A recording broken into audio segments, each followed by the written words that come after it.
अस्सलाम वालेकुम my YouTube family. मुझे उम्मीद है कि आप सब ठीक होंगे और खैरियत से होंगे। तो फ्रेंड्स, ये थी इफ़्तार पार्टी। तो हमने इफ़्तार में इतना कुछ बनाया था, तो जिसमें से एक दो तीन की रेसिपीज़ मैं आपके साथ ज़रूर शेयर करूँगी, लेकिन आज आपके साथ शेयर करूँगी पिज़्ज़ा कटलेट्स की रेसिपी, जो बहुत ही मज़ेदार और बहुत ही उम्दा बने थे।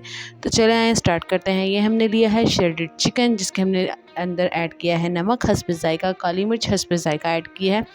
इसको थोड़ी देर के लिए 1 से 2 मिनट के लिए पकाएंगे। तो इसी के साथ हम इसमें ऐड करेंगे आधी प्याली प्याज की चौकोर कटी हुई। ये बहुत ही मज़ेदार पिज़्ज़ा कटलेट्स बनते हैं, आप इसे ज़रूर ट्राई करिएगा। और ये हमने आधी प्याली शिमला मिर्च और आधी प्याली ही गाजर कटी हुई ऐड की थी। इसके अंदर हमने तमाम चीज़ें जो हैं वो खड़ी खड़ी रखनी है, क्योंकि बहुत ही मज़ेदार बनता है। इसके अंदर मज़ेदार सी चीज़ डलती है जो बहुत ही मज़ेदार लगती है। और ये हमने इसके अंदर ऐड की है टमाटो केचप। आप चाहें तो इसके अंदर पिज़्ज़ा सॉस भी ऐड कर सकते हैं, जो आपके पास अवेलेबल हो आप इसमें ऐड करें। इसको हम 2 से 3 मिनट के लिए पकाएंगे, ताकि जो सा थोड़ा सी हमारे जो गाजर की जो सी खड़ापन है वो थोड़ा सा ख़त्म हो जाए, लेकिन इतना भी ना हो कि बिल्कुल ही गल ही जाए। बस हमने नॉर्मल सा इसको कर लेना है।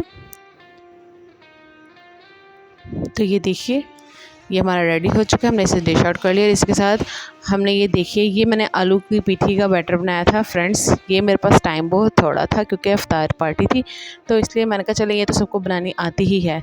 ये आलू बॉयल किए हमने, इसमें नमक काली मिर्च और इसमें हमने हरा धनिया ऐड किया है। तो ये देखिए, इस तरह हमने एक पहले आलू की एक छोटी सी डो लेनी है और उसको इस तरह थोड़ा सा रेडी हाथ पे फैलाकर एक साइड पर रख लेनी है, और इसी तरह एक और उठाकर इसके हमने अंदर चीज़ ऐड करनी है नीचे। फिर इसके ऊपर हमारा ये बैटर ऐड करना है, और इसके ऊपर फिर से हमने चीज़ ऐड कर देनी है। और जो हमने पहले एक छोटी सी पेड़ा बना कर रखा था, वो हमने इसके ऊपर डालकर इसको शेप दे देनी है। आप चाहें तो इसे कोई भी शेप दे सकते हैं। ज़रा वो जो सी सर्कल शेप होती है वो ज़्यादा अच्छी लगती है, लेकिन मेरे पास सर्कल शेप की और भी बहुत सारी आइटम्स थी, तो इस वजह से मैंने इसकी शेप जो थी चेंज कर दी थी। और ये देखिए, अब हमने इसको रेडी कर लिया, और इसकी ये बैटर हम लगाते हैं। देखिए, ये मैदा ऐड लगाया हमने इसके ऊपर पहले, ताकि जब फ्राई हो तो ये फटे ना। और बाद में अंडा लगा के हमने इसको ब्रेड क्रम्ब की कोटिंग कर दी है, और इसको अच्छी तरह से प्रेस कर देंगे ताकि ये उतरे ना। तो ये देखिए, ये जो हमारे पिज़्ज़ा कटलेट्स हैं ये बनकर अभी फर्स्ट स्टेप रेडी हो चुका है। अब हम इन्हें फ्राई करेंगे। तो ये देखिए, ये इससे पहले मैंने ऑयल में 2-3 चीज़ें फ्राई की थी, जिसकी वजह से ऑयल थोड़ा सा आपको येलो येलो लग रहा है।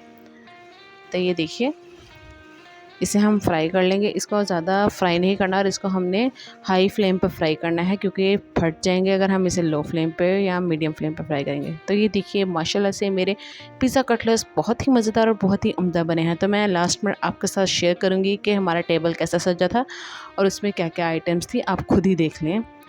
तो ये देखिए फ्रेंड्स, हमने इस टेबल पे हमने सबसे पहले दही भल्ले भी बनाए थे, और ये पिज़्ज़ा कटलेट्स थे, और बहुत सारी आइटम्स थी, आप खुद ही देख लीजिए। और एक लास्ट पर हम पिक पीस में ऐड करेंगे।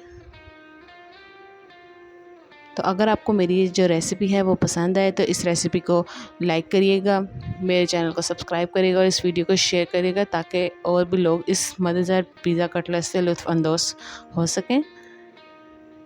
ये बहुत सारी चीज़ें थी, बहुत ही मज़ेदार बनी थी सब चीज़ें। मैं इंशाल्लाह ताला अगली वीडियो में मैं आपके साथ इसकी रेसिपी ज़रूर शेयर करूँगी, और रेसिपीज़ भी। अल्लाह हाफ़िज़।